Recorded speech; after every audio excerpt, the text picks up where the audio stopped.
Terza corsa riservata ai puledri di 3 anni, questa volta però sul doppio chilometro.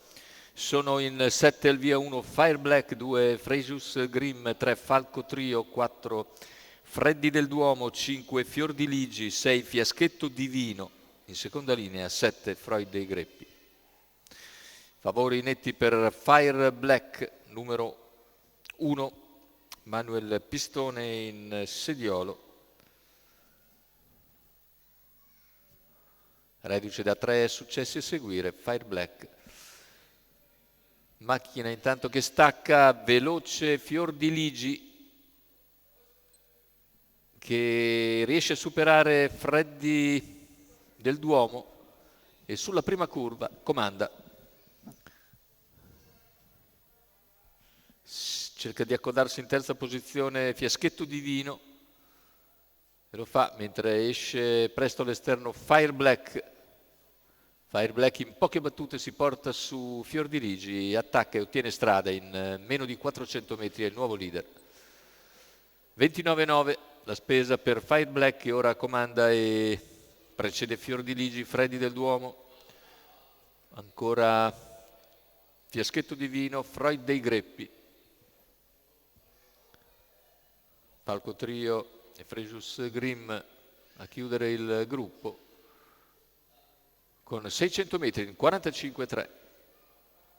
Si avvicina il mezzo miglio con tutti i cavalli in fila indiana alle spalle del favorito Fire Black che completa in 1 minuto e 9 decimi il mezzo miglio e ora all'esterno la mossa di Falco Trio che è seguito da Frejus Grimm.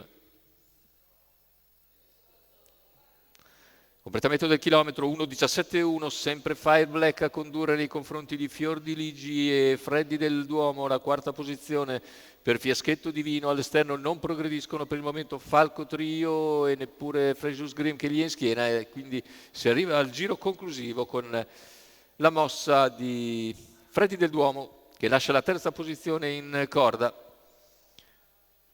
e va in caccia di fortuna quando mancano 700 metri alla conclusione. Ritmo ora che cambia, 14,9 il parziale da parte di Fire Black.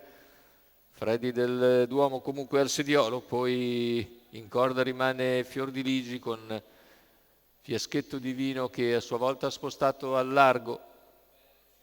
E siamo a meno di 400 dalla conclusione, c'è stato un intermedio di 28,9, 14 il parziale, Fire Black in fuga a 250 dall'arrivo. Completamento della piegata, ingresso in dirittura con Fire Black in netta evidenza, mentre finisce bene al largo Fiaschetto Divino che fa su il secondo posto davanti a Freddy del Duomo, 1.15.1 con 29,2 a chiudere dopo un 28,9. Che significa 58 appena abbondante per l'ultimo giro, la vittoria per Fire Black e Manuel Pistone per conto di Massimo Compagno, la quarta a seguire. Bel primo piano sul doppio chilometro con un buon riferimento cronometrico e soprattutto un mezzo miglio finale notevole per Fire Black che vince nettamente. Per il secondo finisce bene il Fiaschetto Divino che precede Freddy del Duomo. Successo quindi per l'allievo di Massimo Compagno per la scuderia Black Stable.